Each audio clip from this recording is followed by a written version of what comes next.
Peace and blessings, everybody. This is Surreal again, and I wanted just to continue on what I've been vibing with for the last, week or so. And I've been talking about motherhood, specifically first-time motherhood. And one of the topics that I wanted to discuss is something that I myself struggled with trying to find sense or science out of some of the terminology that I was exposed to. So this video will be about disposing the myth of a high need slash colic baby or colicky baby.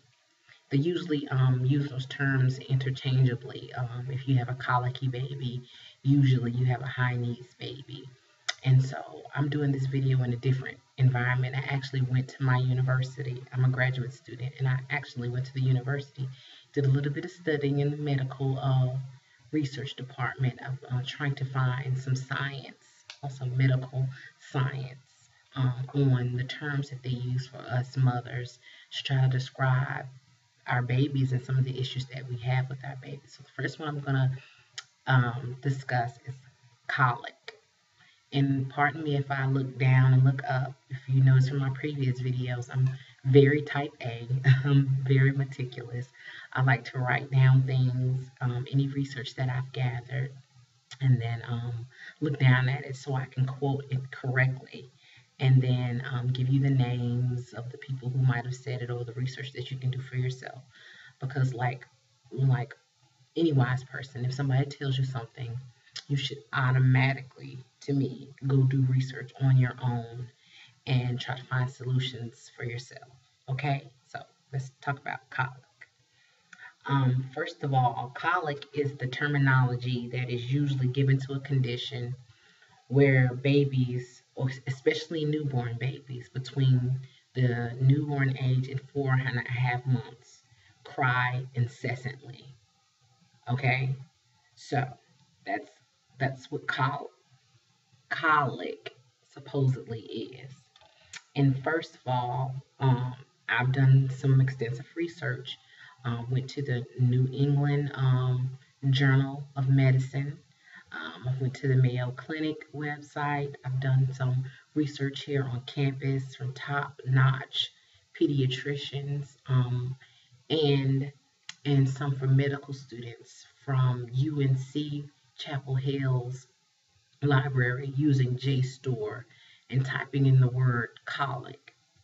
And JSTOR is just a general web base where you could look up scientific journals on a specific disease or a specific illness or a specific medical terminology to make yourself more familiar with. So I did colic in all of those journals and those sites. And I even went upstairs here at UNCC, where I'm a graduate student, to look up some stuff. And what I found is that colic is neither a disease or a medical term, meaning it is not a condition that is basically a treatable condition. It is not real, like this is colic and these are the things that have made colic occur, because diseases or illnesses have something called an onset, meaning that something has caused it, whether you've been exposed to a person who has it, exposed to it via a host, right? Or you've been exposed to an environment where it exists. I'm going to adjust my camera so you're not looking. There it is. That's a lot better. Colic is not any of those things. It doesn't have a time of onset. It doesn't have a host that you get it from. It's a term that pediatricians and doctors or the medical community has given to a condition where a baby is incessantly crying. Okay, Ina May Gaskin, my favorite midwife, describes it as, quote, a grab bag term used to describe distress inside of your baby that causes them to cry a lot. And she says that the crying usually happens between 4 p.m. and 8 p.m. And she even gave some underlining reasons for the crying.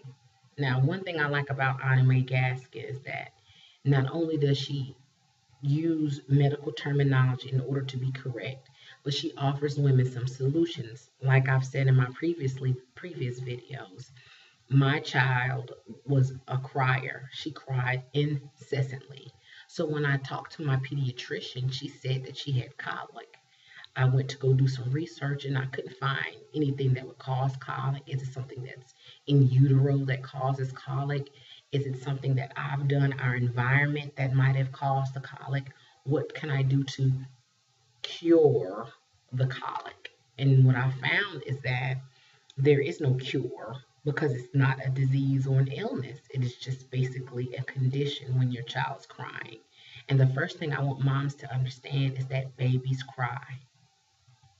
And some babies cry a lot,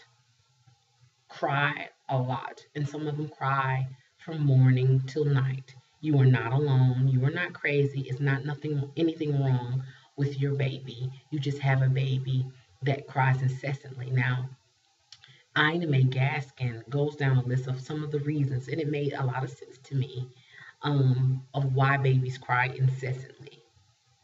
She says that some of the underlying reasons for incessant crying is gastrointestinal issues.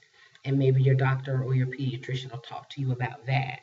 Basically, it could be caused by allergies to formula, or if you're breastfeeding, something that the mother is ingested that is unsettling in a newborn or baby's gut, right? It could also be ingestion when sucking. You don't have a good latch if you're nursing, and if you're bottle feeding, it's much too much. It's too much air. Another reason is that your baby can have an ear infection that can cause incessant crying or the beginnings of an ear infection. Another one that they say is GERD, and that's basically the gastro internal reflux disease, when your baby's premature gut just causes them to throw up in a manner where it's a projectile type of vomiting. Okay, and the last one that she gives that I found the most life changing was not enough touch. Now, the reasons why I say that was the reason why I said that was the most prevailing one is because I'm going to give you some solutions to some of the things I just said, and then I'll talk more about why not enough touch is the one that worked for me, and it might work for you. Solutions to it. If you have a baby that has an allergy to a formula, you can switch to a lactose-free or a more natural formula that can be found at health food stores, okay? Or if you can't afford those because they're usually more expensive, you can talk to your pediatrician about a lactose-free or soy-based formula. And that should take care of some of the gastrointestinal issues that your baby's having. If you're breastfeeding and the baby's crying incessantly, be very careful about what you're ingesting. Basically, you avoid things that would give you gas: beans, broccoli, cabbage, turmeric, barbecue, spicy foods, lots of processed foods, and even caffeine can cause your baby to cry incessantly. If the cry is related to digestion, to other digestive issues like GERD, protruding, that type of projectile vomiting, then you need to go to your pediatrician and tell them that the baby is projectile vomiting, and they'll help you with some solutions. Okay? Now, the most pervasive one, the one that I mentioned, is the one that said not enough touch. Now, I know you think, what the hell does that mean? Excuse my hell, but it's that serious when you have an incessant crying baby. Basically, babies are coming from an environment where they are being surrounded by your body. Their temperature is regulated, their food is being regulated, their mood is being regulated, all by you. Everything and all of their needs are being met from you to them. So when you're coming out of that comfortable environment where you're being snug and held close, and you're being thrust, because that's what birth is. You're thrusting them into a new environment where they have to do all of these things on their own. Okay? That is traumatic for a lot of babies. So rather than saying that the baby is colicky or the baby is high needs, and I'll talk about high needs in another video, what they should say is that the baby has a temperament. And the temperament is not necessarily difficult. It's just not a well-adjusted temperament, meaning your baby didn't make a great adjustment from being in your womb to outside of your womb. You didn't do anything wrong. You didn't mess your baby up. You don't have a baby that's here to punish you or anything like that. You just have a baby that has a temperament that is not well adjusted. And the solution to that was my issue. My baby didn't have GERD. My baby didn't have gastrointestinal issues. I was eating a very plain, bland diet because I tried all of those things to get her to stop crying. The thing that helped her stop crying was a Moby wrap. I lean back on that comment because the reason I'm not an advocate for Moby wrap, nobody has paid me. My midwife, who I called after having an extensive conversation with my pediatrician about my baby crying, who just declared it was colic, said to rock her, nurse her more, do all these things that still did not get her to go to sleep. My midwife suggested that I buy a Moby wrap. I went to her with the baby. She heard the baby cry. She burped her. She watched me nurse her. She watched all the things that I do with her, and she was like, oh, she just needs to be held close. She put the Moby wrap, helped me to wrap the Moby wrap. There are various videos on YouTube about how to wrap a Moby wrap. She put her in there in the newborn hug hold, and the crying stopped instantly. I couldn't believe it. She was so tug and snot, like tight to me. I thought she would continue to continue to cry. What she did was stop crying, and she held on to me, like I could feel her little fingers holding my breast, and she went to sleep. And this allowed me to clean up. This allowed me to cook food, like a little sandwich that I needed to keep my breast milk supply up. And it kept her calm most of all. And I learned how to tie that bad boy on my waist, in front of me, on my back. I started playing around with the concept of tying her to me, because research shows that when babies are held close, and this is done in third world countries around the world, where the mother holds the baby or ties the baby close to her, and it keeps the baby calm. And I think it's because it mimics the environment of the womb, where the baby is held close to the mother, and thereby it transforms them. It puts them in the mind state of womb, where they're close to their mother. She stopped crying like that. Instantly stopped crying. And although I couldn't wear the Moby wrap all the time, the crying that I experienced all day long with her, it stopped.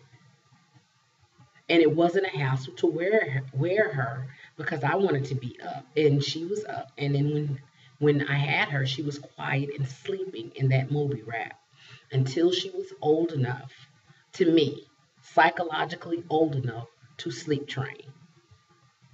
And once she was psychologically old enough in my mind, then I started to sleep train her, and the Moby wrap need went away, and all the incessant crying went away as well.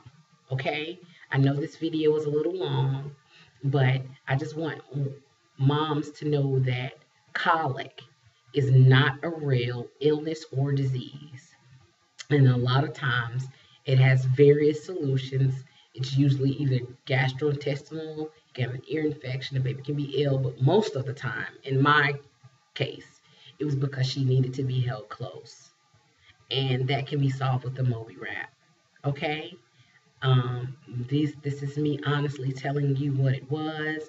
I actually came to the library to do a little bit more research, and I'll talk about a high needs baby in the following video. I hope this helps someone. And then you can buy all kinds of wrap. It doesn't have to be a Moby wrap. Just wear your baby close to you and he or she will stop crying. If you've tackled every other issue, you've switched their formula, you've avoided eating wrong things if you're breastfeeding, you've done all those things and they still are crying, especially if they're past the 4.5 month mark.